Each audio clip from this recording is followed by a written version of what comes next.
You're listening to the St John's Diamond Creek podcast. This episode presented by Senior Minister Tim Johnson.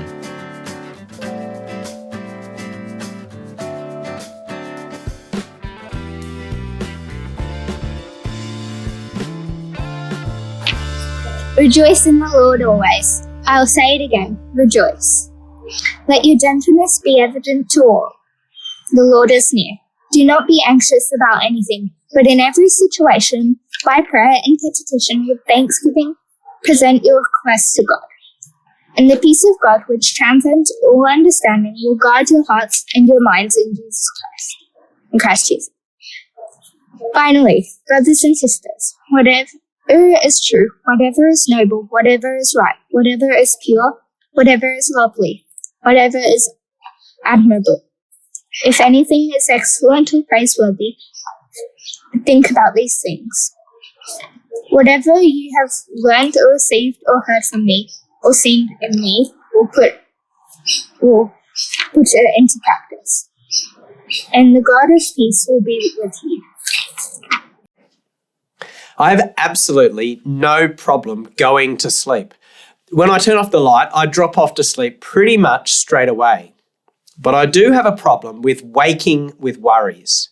At 2 a.m., 3 a.m., 4 a.m., I'll wake up and my mind will be a whirl of worry.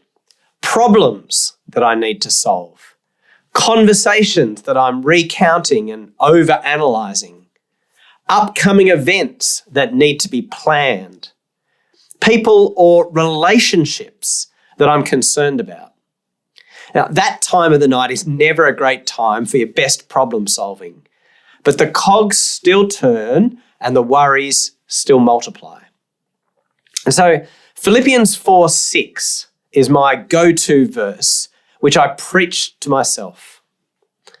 Do not be anxious about anything, but in every situation by prayer and petition, with thanksgiving, present your requests to God. And so instead of spiraling down into anxiety and worry, I name the situations, people, conversations and problems that are taxing me. And I give them to God and ask Him to take care of them for me so that I can go back to sleep. God is more capable than me to handle these things. God has broader shoulders than I do, and it's a powerful remedy to the worries and anxieties that can plague my thinking. But today, being Thanksgiving Sunday, I want us to turn our attention to the words "with thanksgiving" which appear in this verse. In every situation, by prayer and petition, with thanksgiving, present your requests to God. Now, why are those two words there? Does this verse work without them? What would be missing if those two words were removed? See, at one level, the verse functions perfectly well without them. Are you anxious about anything? Okay, what should you do? Well, in every situation, by prayer and petition, present your requests to God. In other words, tell God about it and ask for His help. At first glance, it seems that the words "with thanksgiving" are unnecessary. Are you worried? Tell God about it and ask for His help. The verse works perfectly well if thanksgiving is removed. Or does it?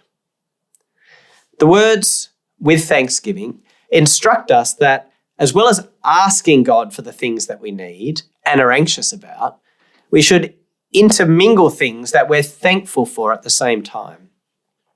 Now, what difference does that make? What would be missing if we removed thanksgiving from this verse? Well, three things, I think.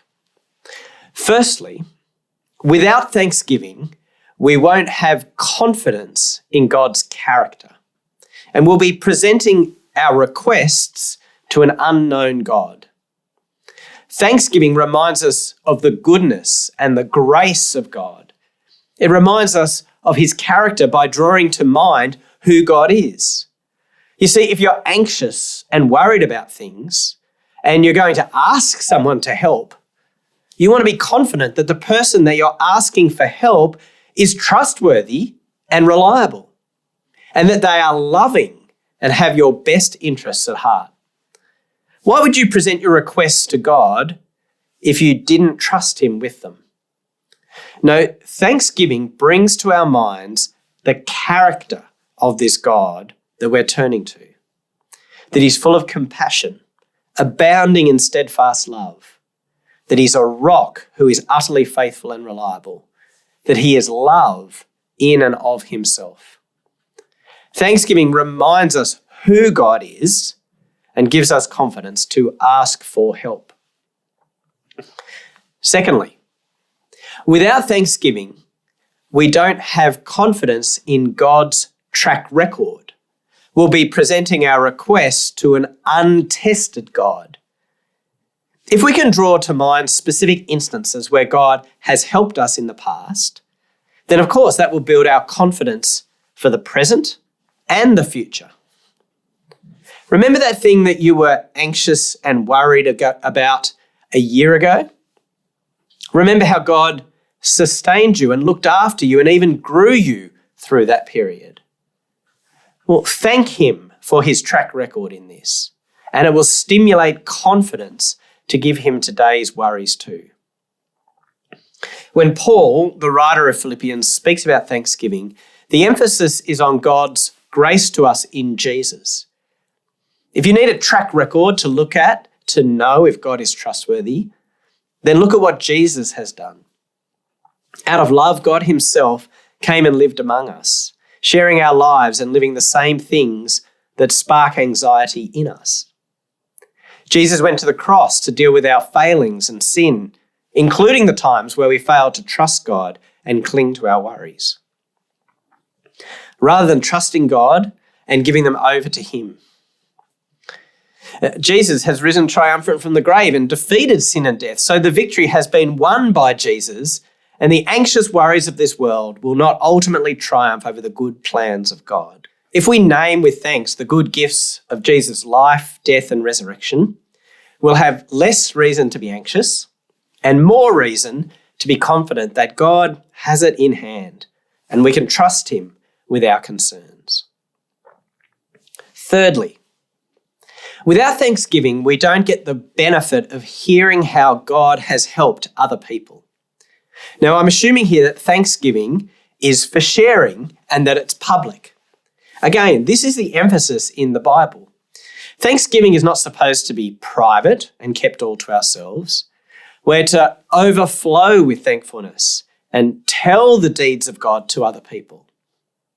If I hear that you were in a certain situation, you trusted it to God and God came through for you, then that's a great help and encouragement to me that I should do the same. And so that is what we're doing today as we share our stories publicly. As we give thanks to God for his goodness to us, we're encouraging each other. We're enabling each other to draw on the many ways that God has been good to us and to our church family here at St. John's. Don't keep that to yourself, but share it. Shout it out. What would be missing if we remove the words with thanksgiving? So much. Thanksgiving reminds us of the character of God. Thanksgiving reminds us of the track record of God. Thanksgiving encourages us in community with each other under God. When you are anxious, hand those things over to God, but mix in a healthy dose of thankfulness in all these situations and share it with others. Thanks for joining us. If you'd like to subscribe to this podcast, you can do so in Apple Podcasts, Google Podcasts, Spotify, or wherever you get your podcasts from. Just search for St. John's, Diamond Creek.